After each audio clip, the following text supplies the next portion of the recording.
So, how do you feel like you can bounce back from a toxic relationship or like a narcissistic partner? That question plagued me from the first time you asked me that, and I realized it even bigger than a partner or relationship is even a toxic job, is even toxic family members, because sometimes you got parents who don't know when to let go or when don't know when to release, and so through all of that, a lot of your identity is not yours. A lot of your identity was programmed by other people, and we allow them to have the influence. So I realized it ain't so much how do you rebuild from a toxic relationship as though they caused it. Because when I hear the question, I said the question like, okay, I's a victim. You know what I mean? Understood. Yeah, but it ain't I realized that it isn't a victim thing, because you here. The fact that you still here and you still exist, you ain't dead. You ain't no victim or nothing. Right. When you understand, people can be who they are. People can be what life and society teach them to be. It's up to us to choose whether we want it or not. Yeah. And so the core is why you stayed. That's the Don't. right. Like that that's is the question. Like why you stayed, why you question. allowed yourself to be treated that way. Yeah. And I was like, if somebody I have a candle, right, and the candle light and the flame there, and you curious because you never see this flame. If I wonder if that is burned. So you put your hand in the candle light before. You put your hand in the fire. Okay, so you put your hand in the fire, you feel it. Shit, that is burned. Yeah. I ain't doing that no more. No. So when I hear people talk about being a victim from a toxic relationship or from a toxic experience or a toxic job, you put your hand in it burned and you keep putting your hand back. Now the fire only could be the fire.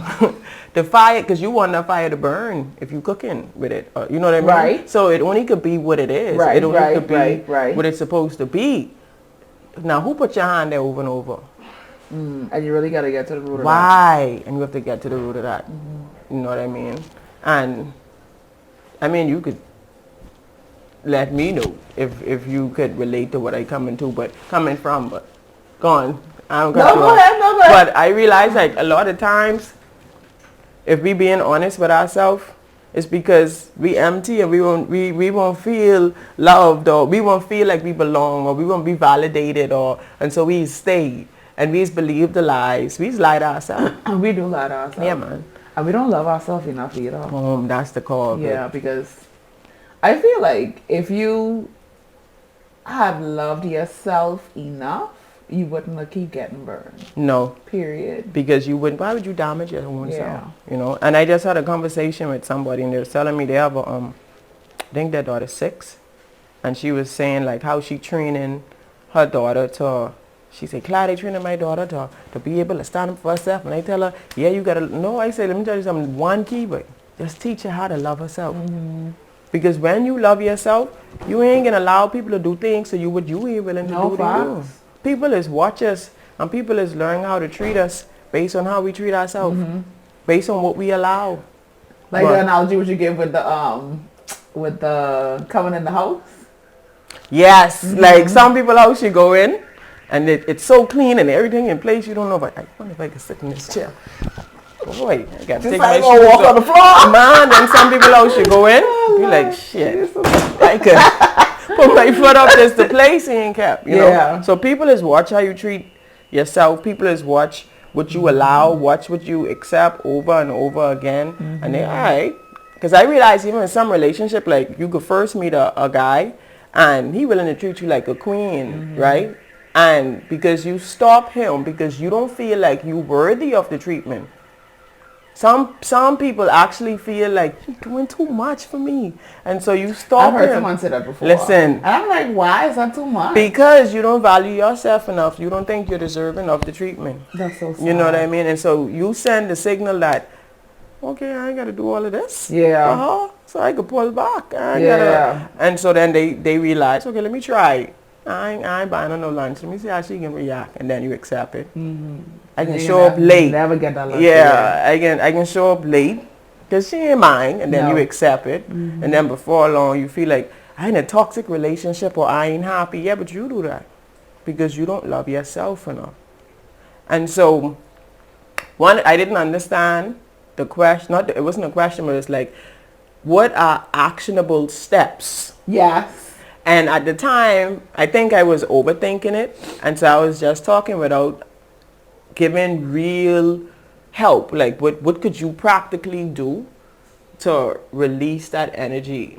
And I realized one of the first things is being honest with yourself. Like, you have to be so honest with yourself. Oh Lord, that's hard for some people. No, it is. Yeah, I don't think that's it's hard for hard. some people. I think it's hard for everybody That's at the hard. beginning. Anything you're doing for the first time is hard until you keep practicing it.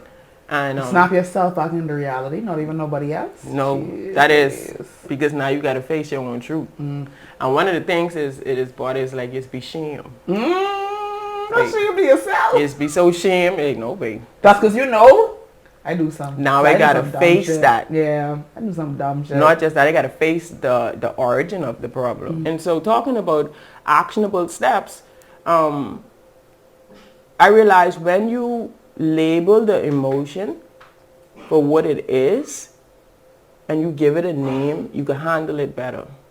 But it's almost like when people think they in love. Like one Hold time, on, you said label the emotion. So give me an example of exactly what you mean. I was talking to somebody one time and she was caught up on a relationship and she was hurt. And he was toxic. Like if I could label him, his behavior, I can't say that he himself is toxic because I don't know nothing about him now. But at that point in time, his behavior was toxic, you know, and but I still can't blame him because he have to be him. And so when we was talking and I asked her and I was like, so what it is you so love about him, like what it is you feel like he's supposed to be the one, like why? You know, and she's like, I just could see him because he have a person, I just could see him being with my family. I said, no, but all right, then I said, let's do this.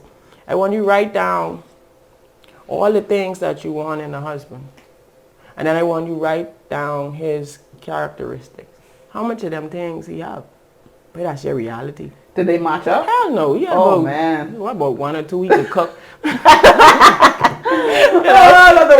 Yeah, one or two. And so then we played a word association because now I will know what you love about him.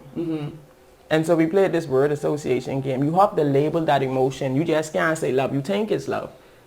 And so I gave her a color. I say, when I give you a color, when I say a word, I just want you to say the first thing that popped to your mind. Okay. And I was like, yellow. She say sun. I say green. She say grass. And I say red. She say apple. And then I call his name and she say sex. I said, that ain't love.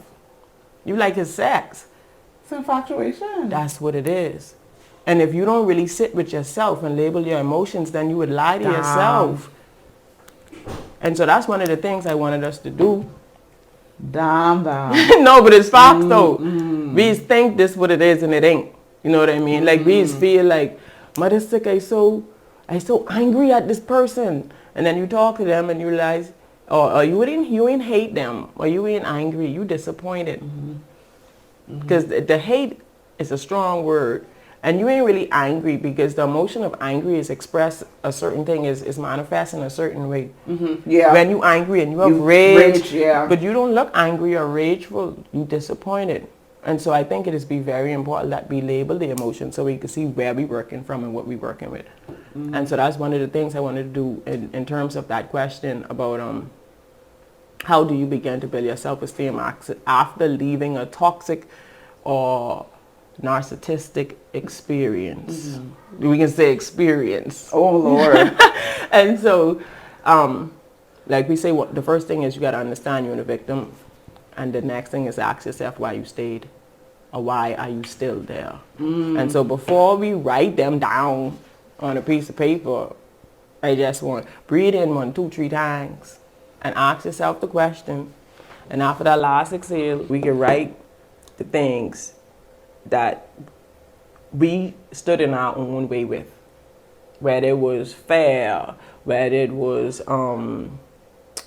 regret, whether it was laziness, whether it was Shoot. You understand what I'm saying? You put my list right up. This my list, miss. It's my list. Like procrastination, and then ask yourself why. You know what I mean? So let's ask ourselves the question right quick. And then take 3 deep breaths in through our nose and exhale through our mouth. Ready? Mm-hmm. Let's go.